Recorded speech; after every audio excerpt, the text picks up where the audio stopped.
Joining us now on the guest hotline, he is the one and only Ti Windisch, baby, of the Gyro Step Podcast. You can look at his beautiful face there on X and on YouTube. He's waving. He's got his beard all nice and groomed and ready to rock and roll for this big appearance.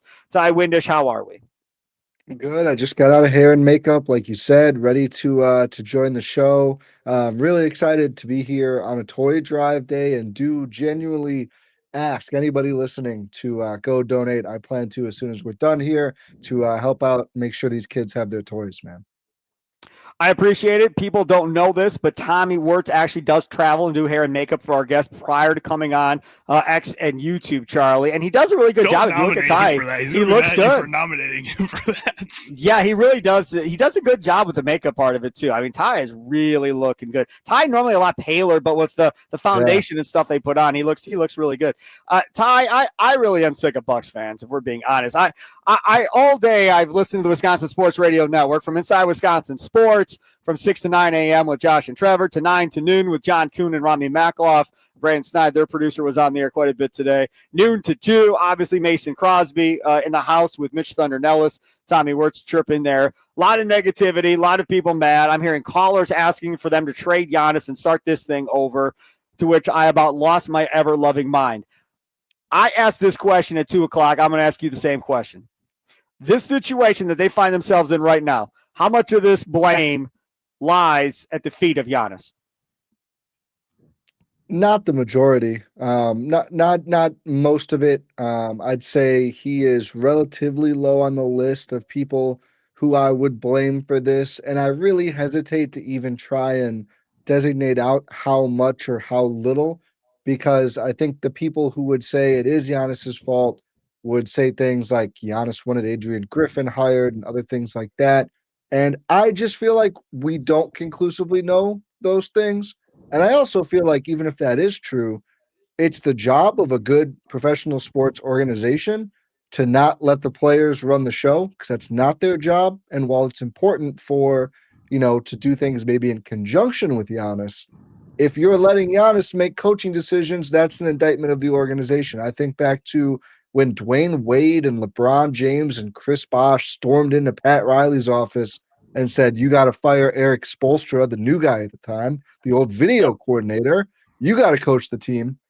And what did he do? He said no. And now Eric Spoelstra is one of the most decorated coaches in the league, one of the most esteemed, a multi-time champion. So I don't put much blame on Giannis. I don't think he was very good last night, in that particular game. But if you talk about overall where the Bucks are at, no, he's still here. He's still playing at a very high level. I don't think you can put him too high on the list of blame. I just got some news here on the Green Bay Packers from Adam Schefter a little while ago. I didn't see it till just now. The Packers-Bears game has been flexed for Week 16. That Saturday game is now a Saturday night game with a 7:20 start. The Eagles-Commanders will play at 4 o'clock that day. So Packers-Bears, now Saturday night football, 7:20 start on December 20th for all of you. Can set your schedules and so forth. If you're going to Christmas parties or whatever else, now you can work around that. Ti Windisch, I put all of it at the feet of Giannis. That's where I lied, all of it. Not because of Adrian Griffin or anything like that. I put it at his feet because he is the one. Look at me, make me happy. I don't know if I want to be here. I'm not going to say I'm going to be there. And all this hocus pocus crap that's gone on for the last couple of off seasons, which means you have to win now. Prior to the Miles Turner deal, I said what they ought to do is go to Giannis and go, hey, look, man, we're not going to be good. Lillard's going to be out the year. We're not going to be very good. We're going to take advantage of a high draft pick. We're going to clear some of these salaries off here in the next couple of years, get a big pool of money available to us, and then we're going to go back at it again and build up some more draft picks and make a run at this. To which I was told by everybody, there's no way Sparky will ever agree to that. He wants to win every year. Okay. So let's do what he wants. So now you stretch and waive Damian Lillard. You sign Miles Turner. That deal looks awful currently because he's everything the Pacers fans said he was going to be when he got here. So that's backfired. And then you're left with trying to get marginal role players on cheaper deals that you told us, oh, they can all shoot really well. That's all we need. We're just going to jack up a bunch of threes, and that's how we're going to play.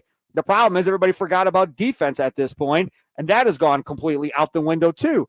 if it's not trying to please Giannis at every step and turn to make sure, he doesn't leave and so forth, if he would have just said, I'm here through the duration of my contract, I'm not going anywhere. So whatever y'all want to do, that's fine. John Horst, I trust you. You got Drew Holiday. You got Damian Lillard. I trust you know how to build a championship. After all, we won a championship together. Let's roll. I'm not going anywhere. Instead of just ending it and letting him do what he wanted to do, build it the way he wanted to build it to secure this, you made him you forced him into doing this panic move to go get Miles Turner. And now if it backfires, now we're going to delete stuff off Instagram and pout like a 2-year-old because you didn't get your way and now things aren't going right.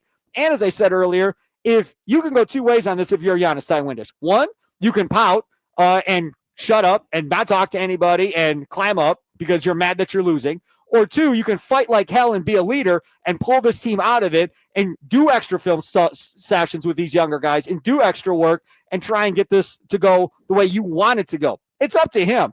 But doing this crap on Instagram is not exactly the way of a leader at this point that is showing he wants to be here, Ty.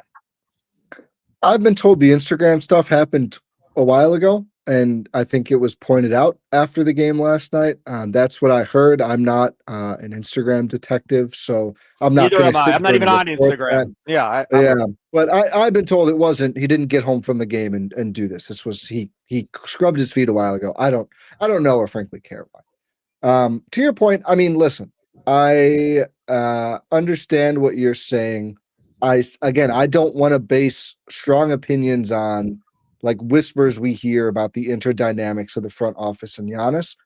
I don't know exactly. I wasn't there. It's John Horst's job and ownership in the front office as in general to build the team and to ensure to nudge Giannis and it's the intent too with ownership and who made the coaching hire this and here it's John Horst in the front office's job to build the right team and to push people in the right direction to get them to do it. So I won't remove culpability on the roster building and the aggressiveness.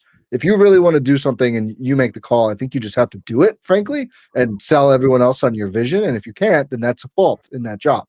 And there's always going to be strong people with strong opinions, but I think if you do something as an executive, you've got to own it, even if you didn't want to do it. And I don't really like the idea of saying this person made me do this.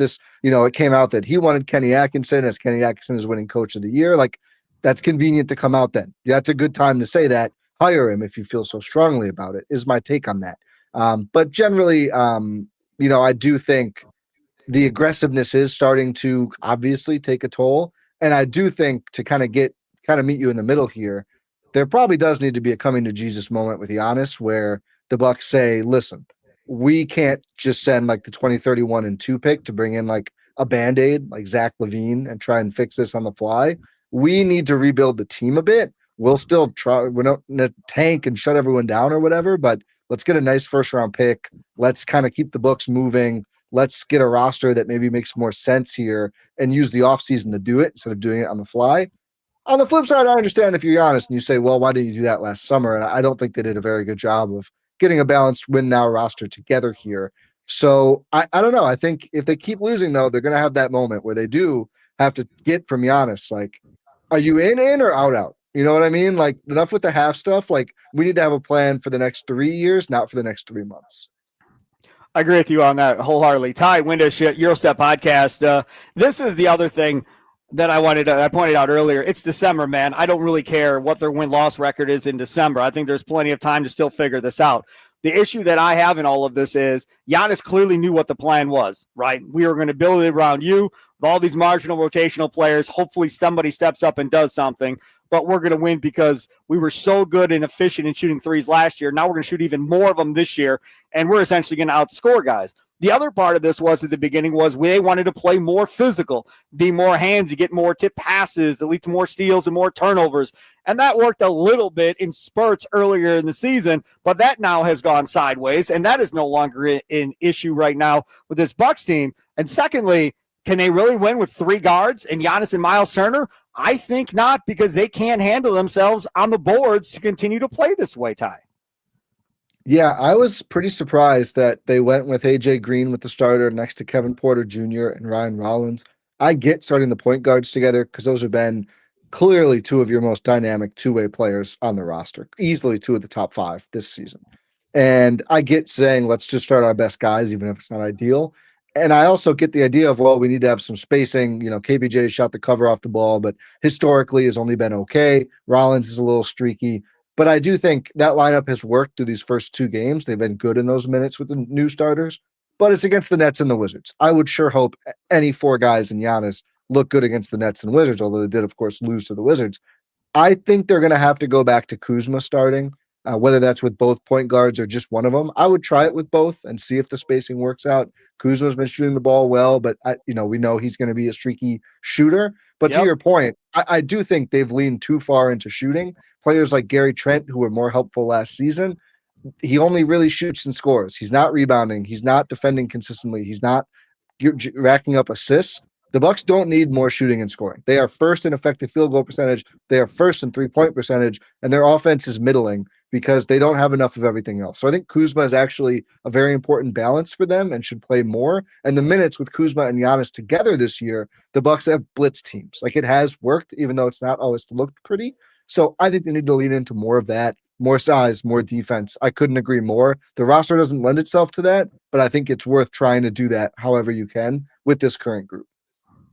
For those of you that don't know, Ti Windisch is my Herd expert because I do not watch Herd basketball games, but I do know there's a bunch of NBA guys that have played in the NBA that are on that roster with the Herd right now.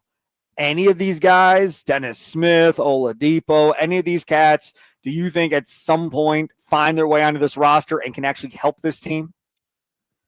I'm not sure it'll be on the Bucks. I think if there was a moment for Dennis Smith Jr., it's probably with Kevin Porter Jr. out for so long when they needed more guard play to kind of push Cole Anthony.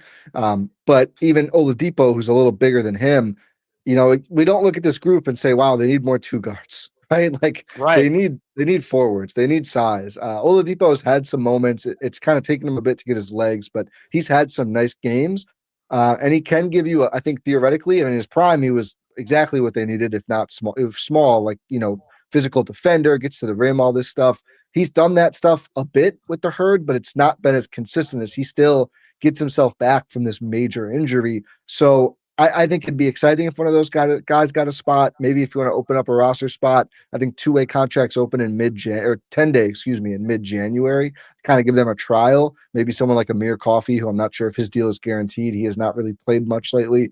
Give him a shot. But I'm not expecting one of those two guys to come in and be a real answer. I think they need more size than either of those two can provide, especially Dennis Smith Jr., who's really stuck to playing the one while he is a good defender. Ty, what do you do with Miles Turner? You use him more. I agree that he hasn't impressed, but I don't think it's all on him. I think he needs to shoot the ball better. His numbers are okay on the year, but honestly, it feels like they forget about him out there. It's kind of the same for AJ Green a lot of the game too. Frankly, both of those guys can offer you some more dynamic play than they have, and it's kind of just the ball comes to them and they shoot an open three every so often, but that's not consistent enough. I think we saw in that Miami game, Turner can offer you a lot more. If he's got a switch or a small in the post, he can score against those players. He can move the ball a bit more. Defensively, I like keeping him around the rim a bit more, but he just needs to be more involved offensively. I don't understand how you invest the dead cap and the live cap in a player like that and then not have him be a more focal part of your game. And honestly, you watch in the fourth quarter, he comes back in with like 5 minutes left. He sits for these long stretches. I think he's helped the team more than it appears. I think he does some of the little things well. He's not a very good rebounder, which hurts, but I don't think that's all on him with this team either. I would like to see him used more to try and get more out of him because I think there's more there, and they're kind of just having him be a spacer. I think he's more than just a spacer. He is Ti Windisch, Gyro Step Podcast. I always let you promote on the way out. Go ahead. I appreciate it. The Gyro Step, wherever you get your podcasts, or on YouTube, or you can follow me on Twitter at Ti Windisch, posting all about the Bucks all the time. And hopefully we'll have some delightful surprises tomorrow night, but it's going to be a tough one against the Detroit Pistons. Yeah, definitely. Tough would be a good word for it. Yes, Ty, that would be correct. And now Ty's going to go donate online, he said, so this will be fun too. Ti Windisch, thank you so much, man. I appreciate you. Yep, thank you for having me, as always.